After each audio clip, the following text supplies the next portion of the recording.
He preparado una presentación también en 3 partes, según una vieja tradición, y espero que funcione bien el paso de diapositivas. Sí, la primera es comentar un poco sobre la situación que hemos vivido, porque es un año un poco especial. Cuando hace un año estábamos en esta misma sesión de directivos que fue en el campus de la Universidad de Navarra en Madrid, ¿os acordáis? Que nos hicimos aquella foto famosa. ¿Se me oye? Sí, que nos hicimos esa famosa foto y empezamos este nuevo curso. Yo creo que nadie podíamos pensar que iba a ser como ha sido. Y realmente es una experiencia que absolutamente nueva para todo el mundo, porque la experiencia más parecida fue la gripe de 1918, la famosa gripe española, que tuvo 3 oleadas, por cierto, pero en fin, queda muy poca gente que viviera aquello, y sobre todo no fue tan inmediata y tan planetaria. ¿Se me oye bien? Sí. Porque, bueno, yo ahora tengo mucha... hablo casi todos los días con gente de países de América o de otros, o de África, y realmente el confinamiento es total. Hay muchos países que han estado confinados y han vuelto a confinarse, y muchos países que ya han decidido empezar el curso en marzo, vamos, los que tienen el calendario austral. O sea que hay muchos países que van a tener 8 meses de confinamiento, vamos, y de falta de clases. Y bueno, pues todo esto pues nos ha hecho, pues claro, vivir una crisis nueva, y tenemos que procurar sacar una enseñanza, como salía antes, ¿no? De que ha caído una piedra, que puede verse como un obstáculo, puede verse como un puente, porque está claro que en muchos aspectos hemos dado grandes avances, y creo que el análisis final de lo que han sido estos meses, no sé si se han dado 2 temas más o 2 temas menos de determinada lección, de determinada asignatura a unos alumnos, sino si realmente en lo que es la enseñanza general para la vida estamos sacando una enseñanza positiva de todo esto. Y bueno, yo creo que nuestros colegios, todos los que estamos aquí, por supuesto, pues hemos respondido a este reto de una forma, yo creo que muy buena, pensando en la salud de la gente. Hemos facilitado enseguida el teletrabajo mucho antes que otros. Hemos estado muy pendientes de que pudiera ponerse en marcha las soluciones tecnológicas necesarias. Hemos puesto en marcha toda la cuestión de comunicación necesaria para que eso funcione, y desde muy pronto pues empezaron las reuniones de profesores, empezaron, bueno, esta es la foto del año pasado, efectivamente, lo decía como invocando la idea de que, bueno, pues hemos logrado digamos que prevalezca una cultura de disciplina, de flexibilidad, de colaboración, que son fundamentales, ¿no? A mí me alegra especialmente el ver cómo las buenas experiencias de unos colegios se transmiten a otros, y cómo todo el mundo está dispuesto a que lo que le ha costado mucho aprender, pues lo puede trasladar a otro colegio y lo aprende en un instante. Y yo siempre digo que esto es algo que a cualquier persona que se dedique a la enseñanza le tiene que encantar, porque la enseñanza es eso, es conseguir explicar en poco tiempo lo que a nosotros nos ha costado mucho aprender. Y esa es el ADN de cualquier docente.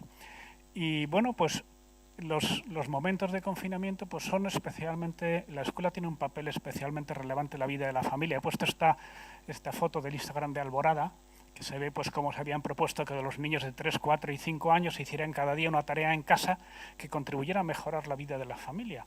Y aquí tienes a una criatura que no levanta 2 palmos del suelo fregando la terraza, porque, bueno, pues porque esa es la filosofía que desde el colegio se ha buscado, porque aquí lo importante no es si va a aprender una cosa más o menos del temario, del currículum oficial, sino realmente si esta situación les hace crecer como personas.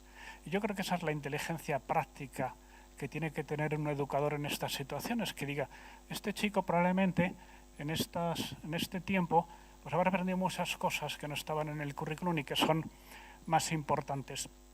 Porque, claro, nuestro papel es, digamos, el desarrollo de la persona completa, no solamente las cuestiones académicas, sino en todos esos valores que componen nuestra cultura corporativa y que son tan importantes.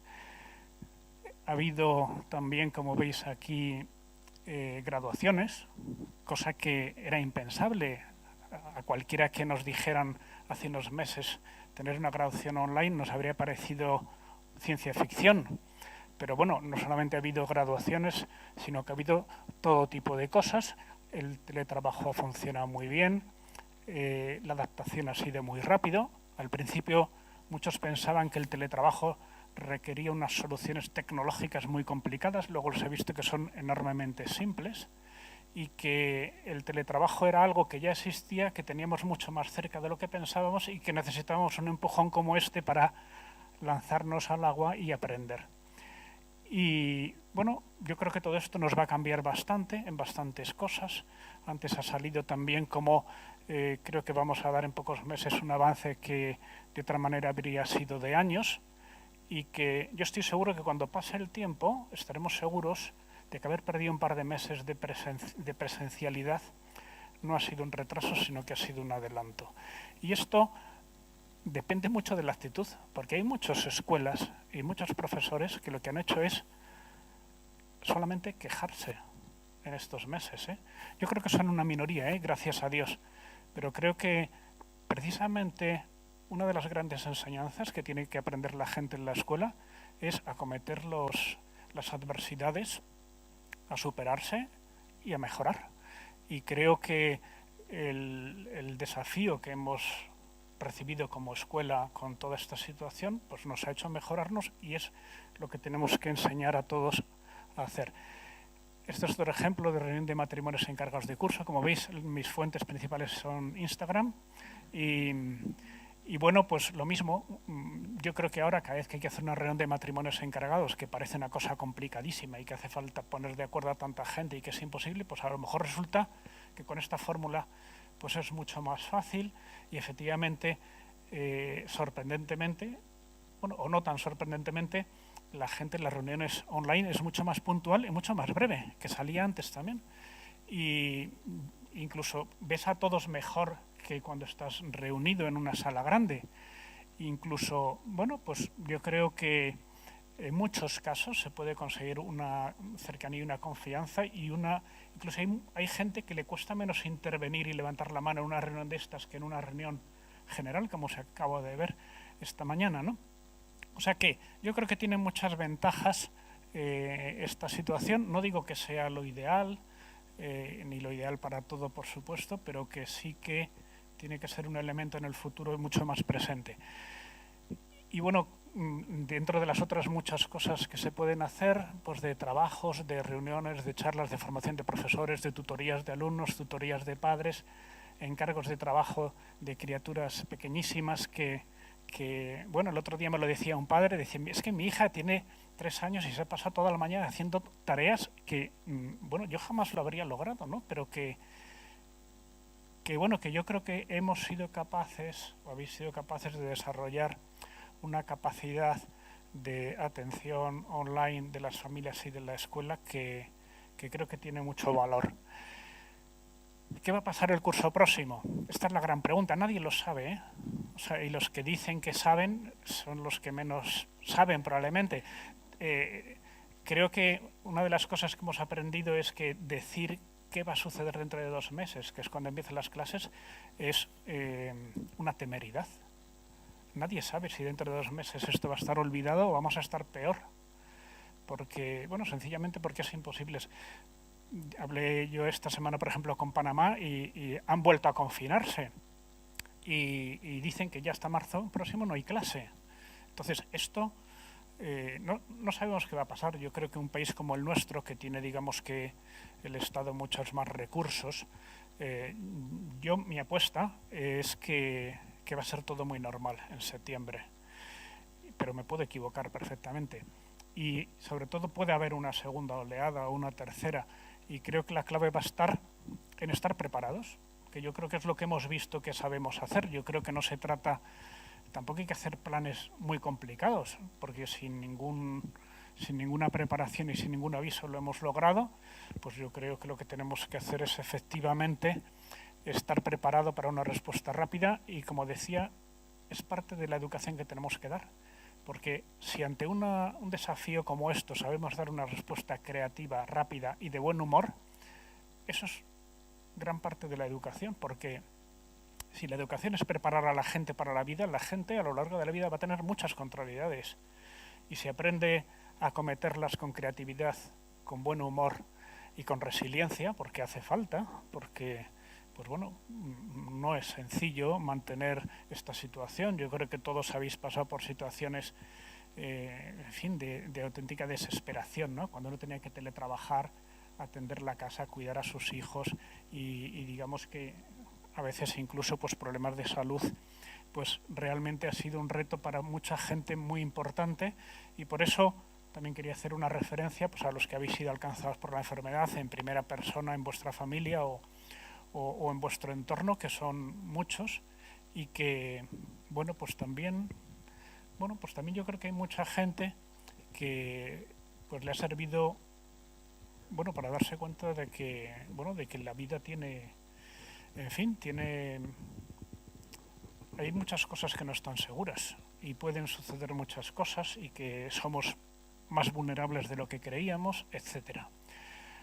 También estos párrafos estoy poniendo también de la carta que os escribí a final de junio, de agradecimiento y de enhorabuena por vuestro trabajo este año.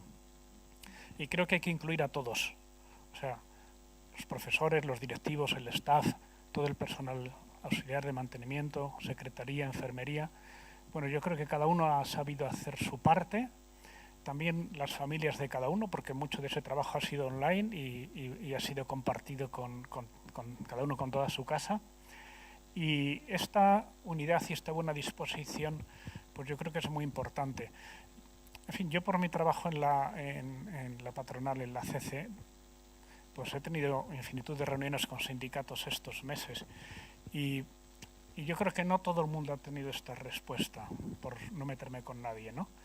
Y diría que yo creo que esa es como gran parte también de nuestro ADN, de decir, nosotros queremos dar un servicio a nuestras familias, queremos seguridad sanitaria y queremos que no se pierda el aprendizaje. Queremos las tres cosas a la vez, porque hay gente que lo único que dice que le importa es la salud y no le importa el problema que genera las familias o el problema de la pérdida de aprendizaje de los alumnos. Nosotros queremos conseguir las tres cosas. Queremos ser colegios seguros, queremos que no se pierda aprendizaje, sino que se gane, y queremos prestar un servicio completo a las familias, las tres cosas. Y bueno, en la segunda parte quería hacer un repaso de los valores que nos inspiran. Son ideas que más o menos siempre repetimos, pero me parece que es importante brevemente volver a decirlas con otros enfoques, porque al final cuando uno, digamos que recalca el relato sobre su propia identidad, es también como logra que esos valores queden más claros, que son los que queremos transmitir y que digamos que si nuestro trabajo no refleja esos valores, tenemos que mejorar. O sea, nosotros buscamos la excelencia académica, pero dentro de un, digamos, de un marco de excelencia humana, del conjunto de la persona. O sea, buscamos el desarrollo en todos sus valores, en toda su capacidad de compromiso y queremos el éxito académico, pero sobre todo queremos el éxito en la preparación para la vida y en el sentido de servicio. Esto lo digo porque, claro, si a nosotros solo nos importara el éxito académico, pues hay mucha gente que no nos interesaría y nos interesan todos. Y hay muchas personas que a lo mejor, pues si solo nos fijamos en el éxito académico, lo tendrán, pero fracasarán en otras muchas cosas de la vida que son mucho más importantes. Y nosotros a la hora de pensar, de valorar el trabajo de los profesores o de los directivos, pensamos en el éxito académico, pero pensamos en muchas más cosas.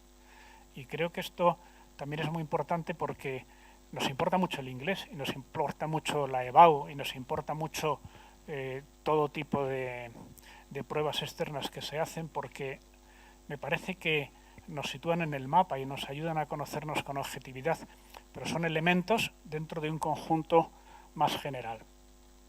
Luego, el sentido de equipo. Nosotros no estamos buscando una élite socioeconómica, como es evidente. Nosotros lo que buscamos es liderazgo en ese sentido de servicio y no buscamos una competencia individualista, sino la capacidad de trabajar unido. la idea de trabajo en equipo es una idea que en lo que es la preparación profesional y la preparación para la convivencia, cada año que pasa es más importante en las personas. Porque lo que es que una persona aprenda conocimientos y los tenga en su memoria es una cuestión que cada vez comparativamente es menos importante. No digo que no lo sea, porque sí lo es, pero es mucho más importante la capacidad de trabajar con esos conocimientos, y si no se trabaja en equipo, la capacidad de sacar partido de los conocimientos es muy pequeña. Y luego, sobre todo, hay que convivir.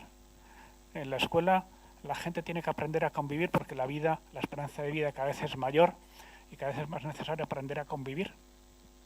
Y por eso la idea de la ayuda mutua, la disponibilidad, el servicio, el formar equipo, el estar unidos, es muy importante. Y yo diría que para que se transmitan esos valores los tenemos que tener nosotros. Y la escuela tiene que ser un equipo unido, los profesores, el equipo directivo, nosotros como red, nosotros con los colegios amigos que estáis aquí u otros muchos con los que tratamos, y nosotros con el conjunto de la sociedad. A mí me gustan mucho estas ideas que han salido en la charla anterior, de que nosotros no somos gente que está en combate contra nadie.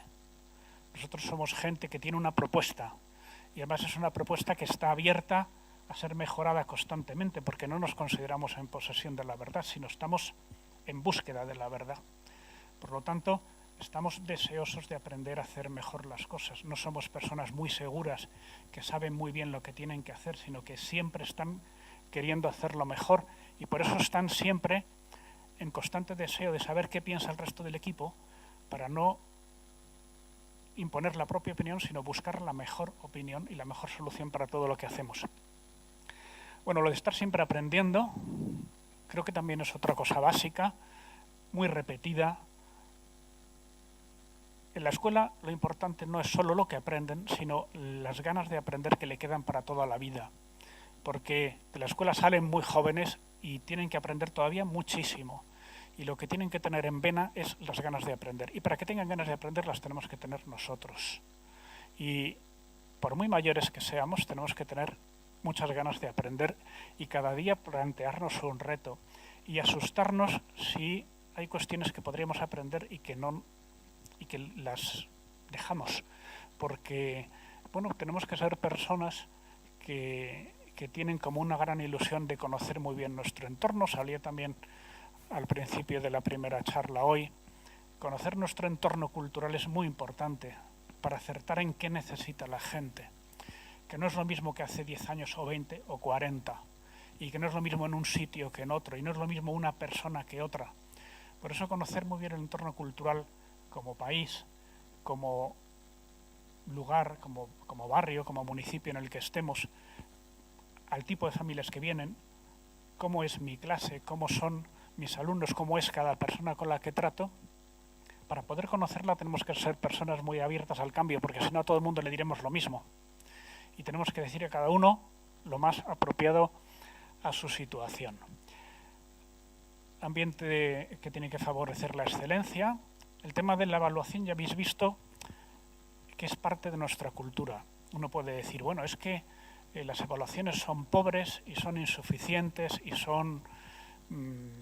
sí, es verdad. O sea, las evaluaciones, tú cuando haces una encuesta como la que antes ha presentado José Luis, eso no es palabra de Dios, pero es una información muy útil. Y tenemos que acostumbrarnos a ser personas que gobiernan con información, no con impresiones. Las impresiones también son importantes, porque hay mucha información cualitativa que uno obtiene, pero normalmente la información cuantitativa ayuda a centrar la cualitativa, porque hay muchas veces que uno se deja influir por personas que vienen y le cuentan cosas y le dicen, y rumores, y realmente luego no tienen realmente un sustento importante. Es muy importante, creo yo, la información cualitativa, y creo que es muy bueno que nos acostumbremos a que con mucha frecuencia, después de hacer cualquier cosa, pues esta tarde supongo que se mandará un enlace para valorar la jornada de hoy, porque tenemos que tener siempre la idea de cómo hacer mejor la siguiente, y no conforme simplemente a nuestras impresiones, sino conforme a una valoración más, digamos que como más completa y más general. Y hay que evaluar las metas, los servicios, los métodos para hacer la enseñanza más eficaz. Digamos que también en esto creo que tenemos que ser imaginativos en qué medir. Y yo creo que esto es muy importante, ¿no? Ir descubriendo cosas en las que podemos crecer y entonces hay que medir eso concretamente. Porque hay muchas veces que uno hace una encuesta de satisfacción, luego ve los resultados y dice no me han aportado nada, porque no estaban bien las preguntas. Y uno tiene que saber exactamente qué es lo que quiere saber porque tiene más o menos una idea de qué diagnóstico necesita. El testimonio de nuestra excelencia y de nuestra competencia personal también es muy claro. Digamos que para transmitir un afán de excelencia personal uno tiene que tener también ese deseo y tiene que tener el deseo de hacerlo cada vez mejor, y una muestra de que tiene el deseo de hacerlo cada vez mejor es que se somete a evaluación y se somete a feedback y se somete a crítica, porque claro, nosotros siempre hablamos de que queremos que la gente tenga sentido crítico, pero claro, si la gente tiene sentido crítico nos critica. En fin, lo que hace falta lógicamente que ese sentido crítico sea constructivo, pero tenemos que estar abiertos y expuestos a saber cómo mejorar. Yo por eso diría que cuando si una persona no recibe feedback, tiene que preocuparse, porque quiere decir que es poco receptiva. Y si uno recibe feedback y no le sienta bien, probablemente quiere decir que le han acertado bastante. Y que, bueno, porque lógicamente siempre duele. Y si una persona pues le hacen feedback y es muy elogioso, quiere decir que le están haciendo muy mal feedback. No quiere decir que el feedback sea mortificar a nadie, pero que siempre tiene que doler un poco, Y si las conversaciones en las que uno da feedback a un profesor o a otro directivo o a quien sea, no tienen un poquitín de, ¿cómo diría yo? Uno no se tiene que hacer un poco de violencia para decirlo, quiere decir que está siendo cobarde. Bueno, cooperación activa con la excelencia de los demás, porque, claro, aquí lo que buscamos no es que haya una serie de genios que son súper excelentes, que son profesores estrellas y directivos estrellas, sino que lo que buscamos es un equipo. Yo siempre cuento que en los jurados esos de grandes profes de A3 Media siempre se repite esta idea de que nosotros no buscamos el profesor estrella que en torno a él se genera una especie de culto a su personalidad, sino que buscamos una persona que transforma una escuela. Y yo creo que esto es lo que nosotros buscamos. Nosotros buscamos personas que busquen la excelencia transformando equipos, no transformándose ellos y generando pues envidias y celos y historias, ¿no? Bueno, la relación cercana y cordial, esto es algo muy nuestro, que lo buscamos, que hay personas con las que es muy fácil y personas con las que hay que esforzarse más. Y precisamente, pues bueno, tener una relación muy cordial y muy eso con el que uno le resulta fácil, pues para eso no hace falta ser un gran profesional. A veces puede incluso ser un refugio y una cobardía. Lo que hace falta es conseguir tener una relación cercana con todos. Esa es la profesionalidad de un docente. Por eso, pues, lo normal en un claustro es que no se formen grupillos cerrados, porque uno busca la cercanía con todos, no con sus amiguitos. Y ese aprecio y la atención personal, pues yo creo que estimula el compromiso con los valores, porque ahí es donde se ve que uno no busca su propia satisfacción, sino busca el servicio y la mejora de todos. Lo mismo sucede con los sentimientos. Todo el mundo tiene buenos sentimientos. Lo que pasa es que hay modos de educar que despiertan esos buenos sentimientos y los hacen crecer, y otros que los dejan morir. Por eso creo que lo que tenemos que hacer es saber despertar esos buenos sentimientos, lo que salía antes, de la justicia, de la generosidad, de pensar en los demás, de cuidar el medio ambiente, del servicio, de lo que sea. Y el respeto por las opiniones de los demás creo que también tiene que ser algo como muy nuestro. Antes salía la idea de que la propuesta cristiana es una opción siempre libre y voluntaria. Y bueno, pues creo que esto también es como muy importante. Tenemos que tener mucho interés por conocer la opinión de los demás, porque lo habitual es que tengamos mucho interés en decir nuestra opinión en imponerla y que la gente piense lo que nosotros, pero la educación no es que la gente piense como nosotros. La educación es que la gente piense por sí misma.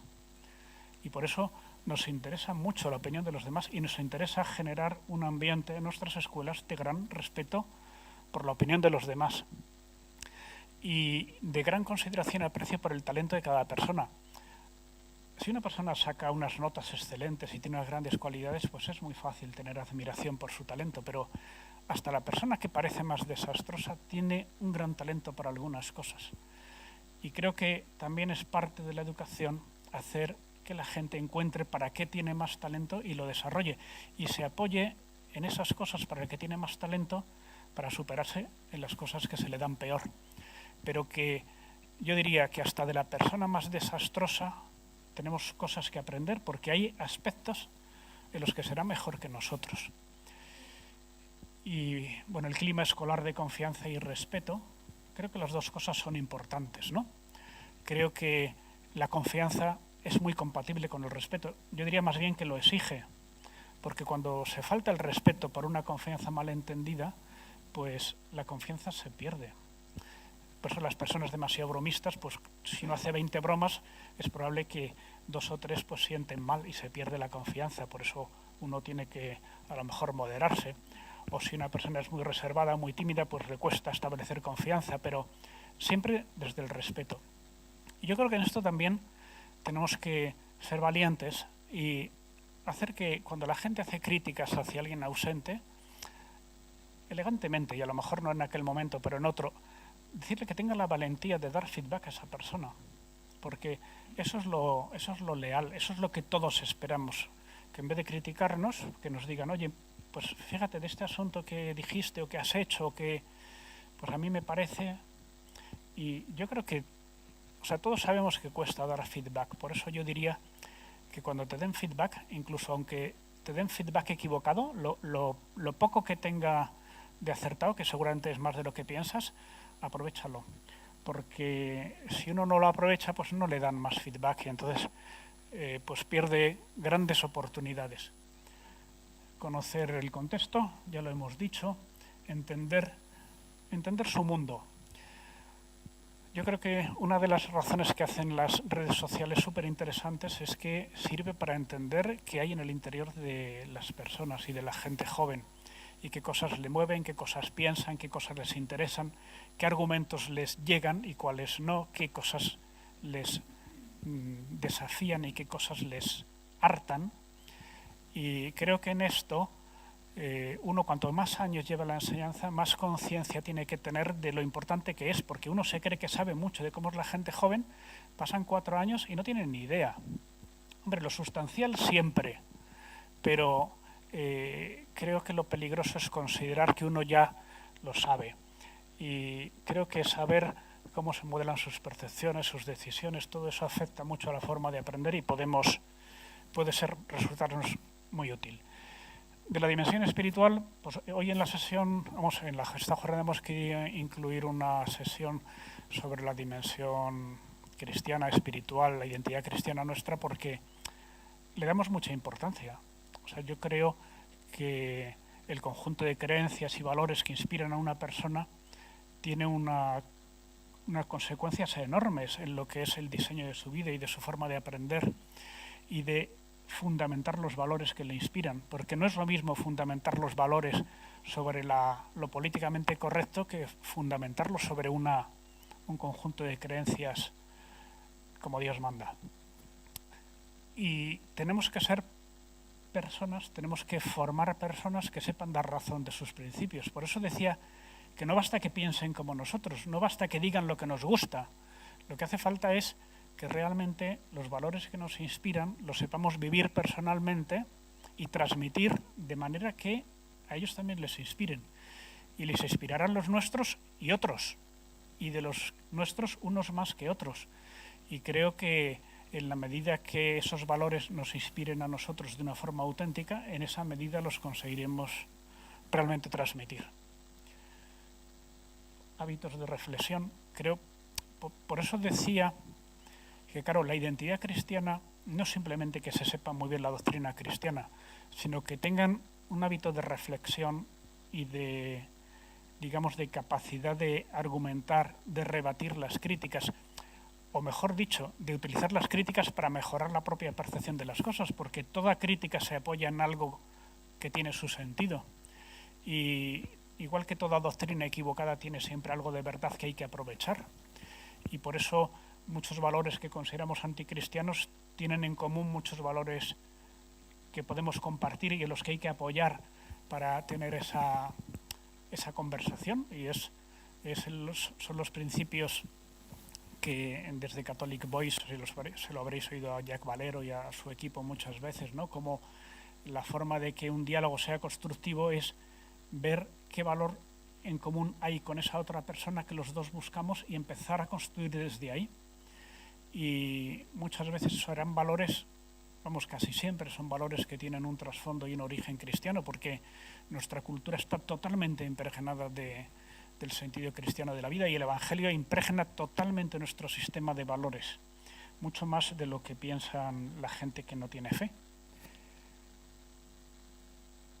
Bueno, hablando de la capacidad crítica, creo que una de las cosas que hay que ayudar a transmitir también es ayudar a encontrar en la tutoría personal y en general en la formación que damos cuáles son las cosas que limitan la libertad de las personas. Y el mayor límite de la libertad de las personas está en los propios defectos normalmente. Hay gente que no es libre porque tiene adicciones a cosas diversas, o porque es muy egoísta y entonces pues está muy encerrado en sí mismo y eso le hace perder libertad, o porque tiene una gran suficiencia y piensa que sus ideas son las buenas y sus decisiones son las buenas y no aprende de los demás y vive encerrado en un pozo, o porque tiene una serie de hábitos negativos o le falta voluntad. Cuando a una persona le falta voluntad, quiere decir que es gobernada por sus impulsos en vez de gobernada por sus digamos que sus deseos más elevados. Y todo eso son cosas que hay que ayudar a la gente a entender, que la gente para ser libre pues tiene precisamente que desarrollar toda una serie de hábitos que son los que les van a dar la libertad. Y por eso, no sé, ayer estuve dando una sesión que hablábamos de cómo se implantó en el siglo XIX la enseñanza obligatoria en casi todo el planeta. Porque uno puede decir, es curioso, pero precisamente la enseñanza obligatoria se implantó para desarrollar la libertad. Porque la gente, si no tiene un mínimo de cultura, es totalmente manipulable. Y entonces no se puede crear una sociedad libre. Y yo creo que esto pasa con muchas cosas. Yo repito también mucho el ejemplo que pone Marina, de que el niño pequeño, cuando obedece a su madre o cuando obedece a la profesora, pues lo que hace es aprender a obedecer la orden de otro. Y gracias a que es capaz de entrar en esa disciplina, poco después es capaz de obedecerse a sí mismo y desarrolla su habla interior. Y esas personas son capaces de ser libres precisamente porque no están sometidas a disciplina. Si hubieran sido creadas en estado salvaje, tampoco sabrían gobernarse a sí mismos, serían salvajes. Y por eso el que las personas sean libres depende mucho de la disciplina propia que hayan logrado implantarse. Y para implantar una propia disciplina hay que entender que a uno le hace bien. Y por eso pues es importante la disciplina en la escuela, y es importante también dar la razón de por qué existe esa disciplina. Bueno, el pensar en los demás, la justicia social, el tener una visión positiva de las cosas. Yo creo que el mundo se divide entre los que están siempre quejándose de lo mal que está todo y los que intentan arreglarlo. Entonces, hombre, a mí personalmente me gustaría que de nuestras escuelas la gente se fuera transformando, no digo que todos lo sean, en los que prefieren mejorar las cosas. Porque el victimismo general que hay en nuestro país en particular, pero en fin, en todo el género humano, es impresionante. Y además es como, yo creo que supongo que tendrá que ver con el pecado original, yo no soy experto en teología, pero claro, digamos que de las malas inclinaciones que tiene la persona más arraigadas, es siempre buscar la causa de todos sus males fuera, en algo que no depende de él y que por tanto le lleven a la queja y al victimismo y a la convicción de que no se puede arreglar. Y entonces, efectivamente, como no pone ningún interés, no se arregla y se confirma su tesis. Entonces son gente muy, muy confirmada en su pensamiento, ¿no? Porque no puede ser de otra manera, ¿no? Él dice que todo está muy mal, que todo el mundo es desastroso y como no hace nada por arreglarlo sigue siendo así y se mueren con esa convicción. Pero claro, esa convicción cuando la tiene una persona es totalmente lesiva, nociva para su futuro personal y para su carácter. Y por eso creo que cuando un niño pequeño se consigue que en vez de estar todo el día quejándose y todo el día echándole la culpa a los demás de lo que sucede, adquiere la costumbre de cuando hay un problema ver cómo resolverlo, como ha sucedido en nuestro caso con el confinamiento, eso es una enseñanza utilísima para la vida de cualquier persona. Y por eso cuando uno ve que en el mundo hay cosas que no le gustan, porque no van bien, y que uno en cuanto tiene uso de razón, pues enseguida se da cuenta, y una persona en la adolescencia tiene una especial sensibilidad para darse cuenta de lo que no le gusta, y gracias a eso la civilización se mantiene, a que nacen nuevas generaciones que abren los ojos al mundo y no les gusta como es y lo quieren mejorar. Y por eso es tan importante que sigan haciendo gente, no solamente para llenar los colegios, sino para que llegue gente que no esté, digamos, que infectada de esos malos usos que tiene la propia cultura y vea lo que hay y diga esto no está bien y yo lo quiero cambiar. Y por eso yo creo que el voluntariado normalmente no es que arregle grandes cosas, pero sí despierta el sentido de decir esto no está bien y yo voy a hacer algo por cambiarlo, no solo me voy a quejar o solo voy a decir que a ver si el gobierno lo arregla. Ayudar al desarrollo del talento de cada uno. Es importante averiguarlo, ¿no? O sea, que sepamos que para qué tiene talento cada persona y le ayudemos a descubrirlo, preocuparnos de todos, sentir admiración por los demás. Bueno, vamos a la tercera parte, que es el horizonte próximo, porque uno puede decir, bueno, ¿qué ha pasado? Alguno me pregunta y dice, bueno, ¿cómo hemos salido de esto?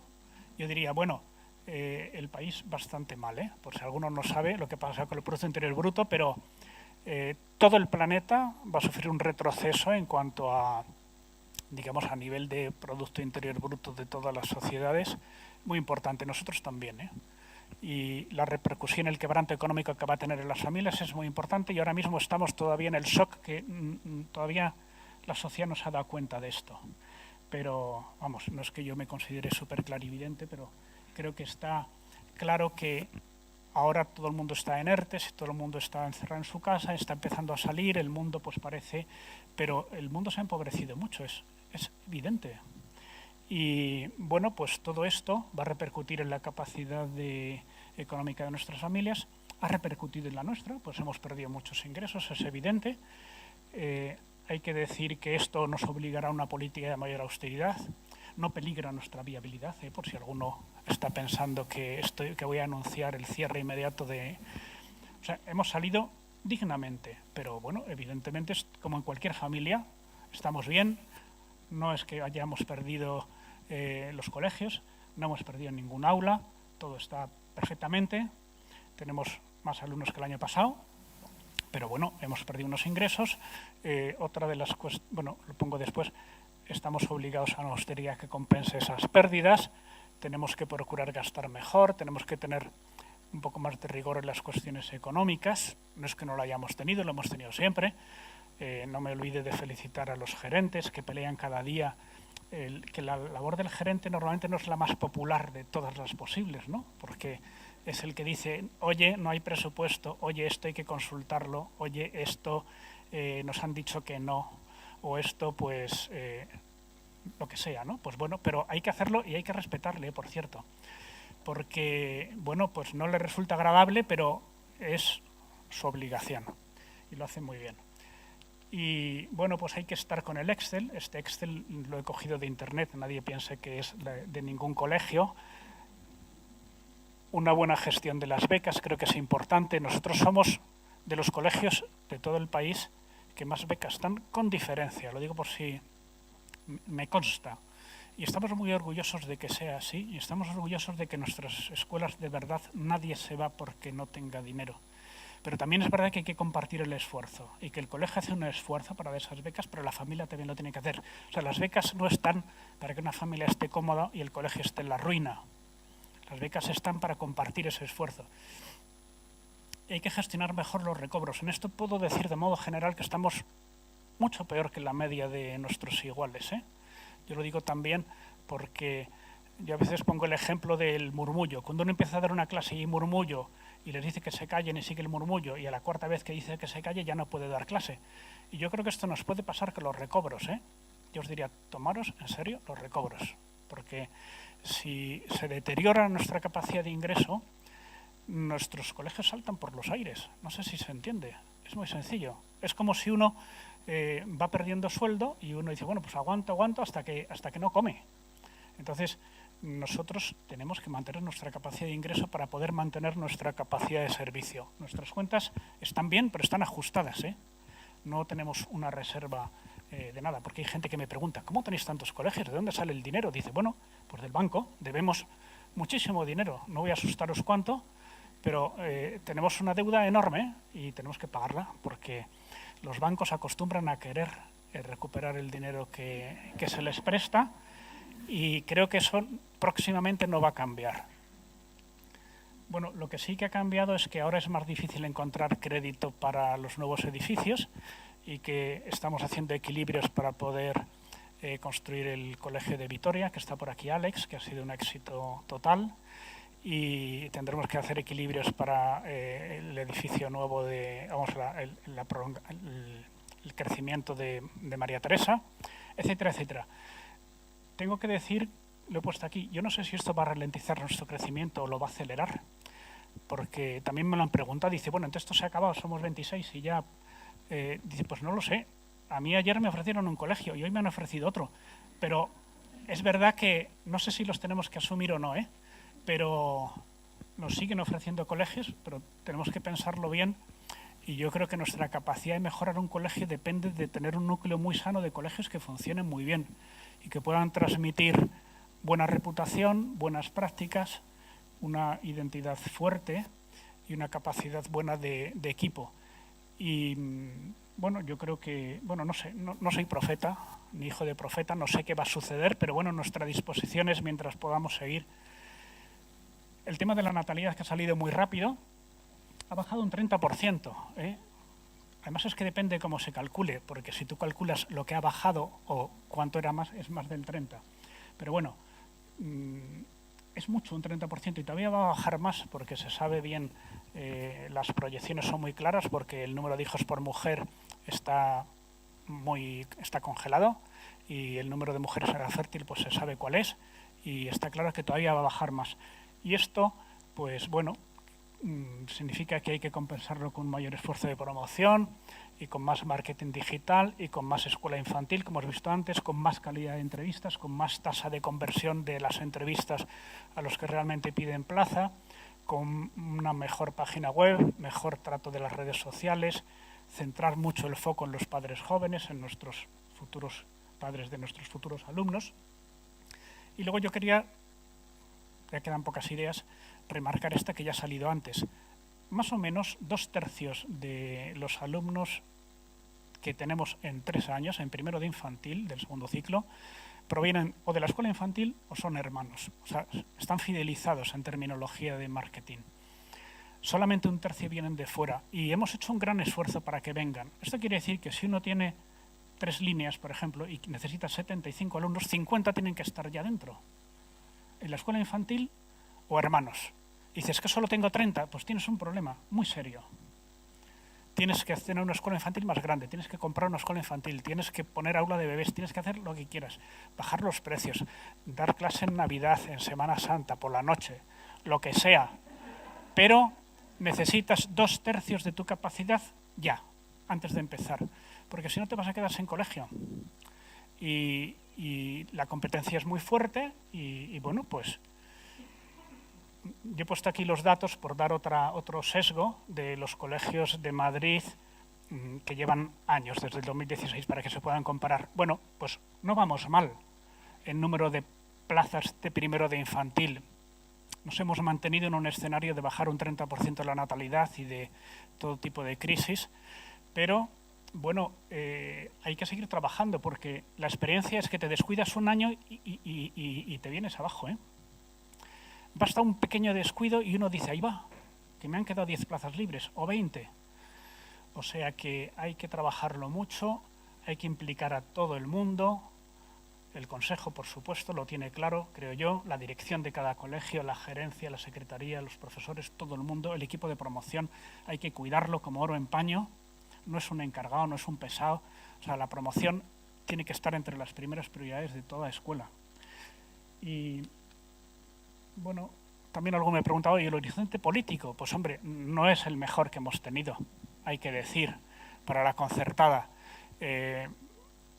Y uno dice, es muy malo. Dice, bueno, yo ya voy teniendo años, yo no recuerdo un año bueno en este tema del horizonte político de la educación. Con lo cual, pues yo ya me parece que no estamos tan mal. Pero sí que es cierto, bueno, hay que tener mucha atención a las actividades y servicios complementarios porque vivimos de ellos. Supongo que lo sabéis. Los colegios grandes y los pequeños, de que las actividades y servicios complementarios sean buenos, de que el comedor funcione bien, pues depende nuestra vida, porque la financiación de los conciertos es muy escasa, como sabéis. Entonces, no es una manía, no es una cosa que estaría muy bien, es una cuestión vital para nosotros. Entonces, por resumir, de los tres frentes, el de la natalidad no va muy bien, el político no va muy bien y el económico tampoco. Lo digo por si alguno tenía duda de si el escenario, pues bueno, no es el mejor año, hay que decir. Pero bueno, es verdad que nos mantenemos. Quiere decir con esto, por eso he puesto esta figura, como decir, bueno, se puede parar, no es el fin del mundo, pero hay que trabajar mucho, y porque por muy malo que sea el horizonte, la gente tiene hijos y quiere lo mejor para ellos. Y eso sí que no va a cambiar. Todo el mundo quiere lo mejor para sus hijos y está dispuesto a bastante para tener lo mejor para sus hijos. Por lo tanto, si nuestras escuelas son buenas, siempre habrá alumnos, aunque haya pocos nacimientos y aunque los políticos nos odiaran, que no nos odian. Tienen unas pocas ideas equivocadas algunos y ya está. Bueno, aquí hay que trabajar muy bien. ¿Qué va a pasar el curso próximo? Pues nadie lo sabe. La diferencia entre unas escuelas y otros está en la capacidad de respuesta. Yo he puesto aquí, en síntesis, colegios seguros, cada uno sabe cómo tiene que hacer, hay que poner gel, mascarillas, esterillas, tíos disfrazados de astronauta, digamos que, bueno, la idea clara, atención a todos todo el horario. Esto antes la ministra decía 15 por cada, una semana sí, otro no, ya no lo dice nadie. Ahora todo el mundo dice que todo el mundo a clase todo el tiempo. Posibles nuevos confinamientos, nuestra experiencia lo ha contado Joan Curcó y es la experiencia general, las familias, lo ha contado también antes José Luis, las familias quieren, en caso de confinamiento, atención online con el profesor todo el horario. Los niños de 2 años también, bueno, de los 2 años podemos hablar, pero enseguida todo. Y uno dice, bueno, es que eso es mucho trabajo. Dice, es mucho más trabajo lo otro. Los colegios que se han dedicado a mandar tareas y corregirlas se pasaban toda la tarde corrigiendo y luego encima los padres decían, oye, para que me mandes un correo electrónico, ¿me quieres cobrar la cuota? Es decir, el trabajo que mejor rinde y que más aprovechan son las clases online con profesor. Y en esto lo tenemos súper claro, lo digo por si alguno tiene alguna duda, que pregunte si quiere, pero no haría falta. Servicio completo a todos. Y cuota completa a todos, porque no podemos soportar otro descenso en ingreso de cuotas. Hay que organizarse para que así sea. Tenemos que hacer las complementarias 100% compatible online y acceso a dispositivo individual todo el mundo. Hoy día, comprarse una tableta de primera mano, por 60 euros te puedes comprar una tableta en Amazon. Y si es de segunda mano, yo creo que así las regalan. O sea que no es problema para nadie tener un dispositivo individual. Lo que hace falta es, pues, que lo tenga. Y las encuestas de satisfacción, pues bueno, yo creo que también son importantes. Yo lo único que hay que apuntar a sacar un 9 o un 10, porque la gente que se dedica a esto, todo lo que no sea 9 o 10, considera mala nota. Objetivos claros. O sea, nosotros somos una organización muy descentralizada. Esto quiere decir que cosas que en otras organizaciones deciden las altas esferas, aquí lo deciden las escuelas. Pero claro, la autonomía tiene que ir unida a la rendición de cuentas y a los resultados, porque la autonomía sin rendición de cuentas es anarquía. Entonces, todo el mundo tiene que saber que tiene muchas atribuciones, pero tiene que rendir cuentas. Tienen las cosas que funcionar y tiene que tener rigor en saber cuáles son sus competencias, tiene que tener objetivos claros, tiene que saber quiénes intervienen.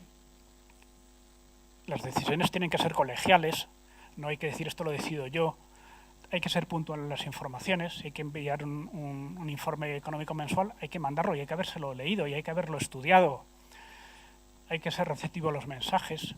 Nosotros damos muchas atribuciones a los colegios, pero cuando les decimos algo, pues lo tienen que hacer.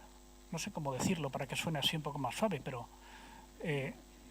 hay que obedecer. Esto no quiere decir que uno no pueda decir, oye, me parece que eso que has dicho, bueno, más que decir es una tontería, decir, oye, yo creo que se podría hacer de distinta manera, pues de acuerdo, pero que a veces hay cosas que uno pues tiene que hacer distintas a lo que él le parece y hay muchas veces que lo hemos visto que gracias a que alguien hace lo que no quería que hacer, pues mejoran mucho los colegios. Esto no quiere decir que no nos equivoquemos los jefes, porque todos sois jefes y todos sabéis que decisiones equivocadas tomamos todos los días unas cuantas, ¿no? Bueno, máxima confianza, rigor en las evaluaciones, reclamar lo que se retrase. Esto también, si consultáis cualquier cosa, preguntáis y no se responde, pues también hay que preguntarlo. Feedback, implicación en la ayuda. Marcar estándares altos de honestidad. Creo que esta es la última, ¿eh? Yo lo repito, esto lo dije el año pasado. No puede haber lujos de directivos. Los directivos tienen que ser los más austeros del colegio. Y un directivo no puede tomar una decisión en la que esté implicado. O sea, no puede concederse un permiso para irse 3 días, o no puede decidir ponerse menos horas de clase, o no puede decidir cualquier cosa que le afecte a él mismo. Lógicamente le tiene que consultar, porque es evidente, hay un evidente conflicto de intereses. Yo también lo hago, no es que lo esté diciendo para... Y hay que consultar esas cosas, y atender con diligencia a cualquier indicio de descuido respecto a nuestros reglamentos de régimen interior, por ejemplo, porque alguien decide una cosa que no es de su competencia, que tenía que haber decidido el comité directivo, o porque alguien, digamos, que hace una cosa para la que no tiene atribuciones, por ejemplo, determinada inversión, o porque va contra el Código de Buenas Prácticas, porque hace alguna práctica que no es regular, y no debemos hacerlas, o por lo que sea, o contra el plan de igualdad, que también le damos mucha importancia. O sea, el plan de igualdad no es una cosa, digamos que estética porque lo pida la ley, sino que creemos en el valor de la igualdad y lo consideramos muy importante. Y bueno, pues que creo que dedicar tiempo a conocer bien estos documentos y a desarrollarlos y a que todo el talento directivo esto pues es muy importante. Y nada más, creo que estamos en hora. Me he pasado.